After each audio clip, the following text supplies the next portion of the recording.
አንዳንድ ጊዜ በውጭ የሚኖሩ ሰዎች የሚገርመኝ ሂደት አላቸው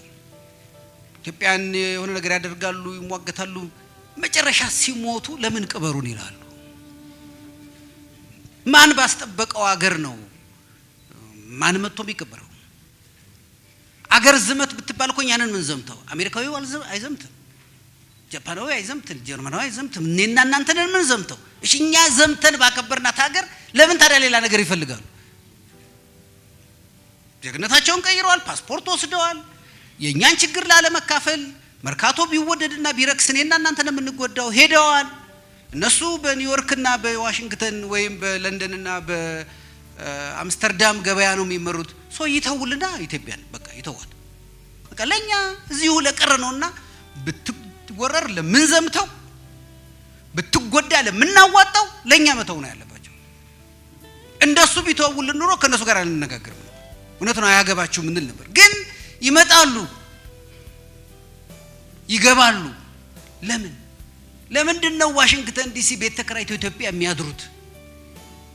ከዛው ለምን የተከራዩበት ቤት ለምን እዛው አያድሩም ለምንድነው ፌርፋክስ እየሰሩ መርካቶ የሚመለከታቸው ለምን እዛው ፌርፋክስ አይኖር በቃ ለኛ ለኔ ለናቴ ላክስቴ ላጎቴ ነው ጉዳዩ ካሉኮ መተው ነው ያለባቸው እኛ ግን ይመለከተናል እቺ ሀገር ብትፈርስ መጀመሪያ ምን ጎዳውኛ ነው አገር ምናጣውኛ ነው እዚህ ሀገር መንግስት ባይኖር መንግስት የሌላቸው ሀገሮች የሆኑትን ምን ሆነው እኛ ነን መንግስትን ማፍረስ በጣም ቀላል ነው በነገራችን መንግስት መገንባት በጣም ከባድ መንግስት ይሄ ምናየው ጠቅላይ ሚኒስትሩ ምክትል ጠቅላይ አይደለም መንግስታዊ ሂሳብና መንግስታዊ ስርዓት ማለት እሱ በጣም ከባድ የኢትዮጵያ መንግስት እኮ እንደመዋቅር ማይደርስባቸው እኮ ጎጦች አሉ አገር ውስጥ እንደመዋቅር ቀበሌ የማይኖራቸው ምንም ግን ሰዎች መንግስት አለን ብለው ግን ያስባሉ የኢትዮጵያ ጠረፎች ሂጃቃለው በጣም እኔና እናንተ በመኪና በምን ማንደርስባቸው ጠረፎች አንዳንድ ጊዜ በበቅሎ በምን ምን ሄድባቸው በጣም አስቸጋሪ መንገድ ያልሰራንላቸው አውሮፕላን ጣቢያ ያልሰራንላቸው ጤና ጣቢያ ያልሰራንላቸው ትምህርት ቤት ያልሰራንላቸው እነዚህ ሰዎች መንግስት ረሳን ይላሉ እንጂ መንግስት የለንም አይደል ረስታችሁናል ትታችሁናል ዘንግታችሁናል አልደረሳችሁልንም ብለው ይወቅሱናል ለምን የባለቤትነት ጥያቄ ስላላቸው እነዚህ ወገኖች ናቸው አድዋ ላይ የዘመቱትና ይችን አገር ያደረጓት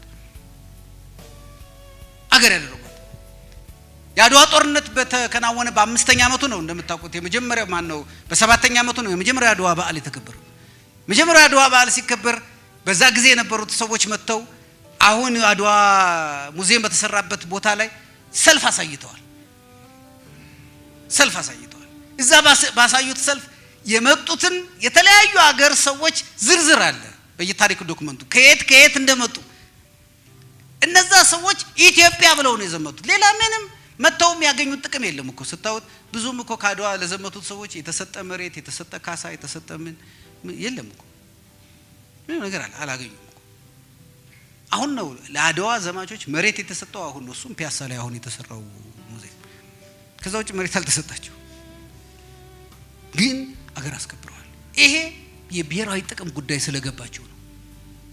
የብሔራዊ ጥቅም ጉዳይ ማያገባው ዜጋ የለም የኔ ያንተ ጉዳይ የአባይ ጉዳይ የኔ ያንተ ጉዳይ የኢትዮጵያ ነጻነት ጉዳይ የኢትዮጵያ ሉዓላዊነት የኢትዮጵያ እኩልነት ጉዳይ የኔና ያንተ ጉዳይ ሌላው ነው ማያገባው ሌላው አያገባው ችግር የለውም እሱ ሌላ ሀገር አለው አማራጭ ሀገር አለው እኛ ግን ያለችን አንድ ሀገር ነው ያለኝ ብሎ የማመን ጉዳይ ነው የብሔራዊ ጥቅም ጉዳይ ያ ደግሞ ጋዜጠኛ ሆነ ዳኛ ሆነ ፖሊስ ሆነ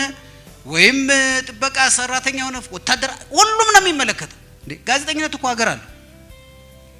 እኔ ይሄ ሀገር ለሁሉም ሰው ልክ ነው ለሁሉም ሰው ማሰብ ጥሩ ነው ግን የምታስብበት አንድ ቦታ ያስፈልጋል ለሁሉም ሰው ለማሰብ እኮ የሆነ ቦታ ላይ ቆመህ ነው የምታስበው እንጂ አየር ላይ ሆነ ልታስብ ነው እንዴ አትችልም እኮ ነው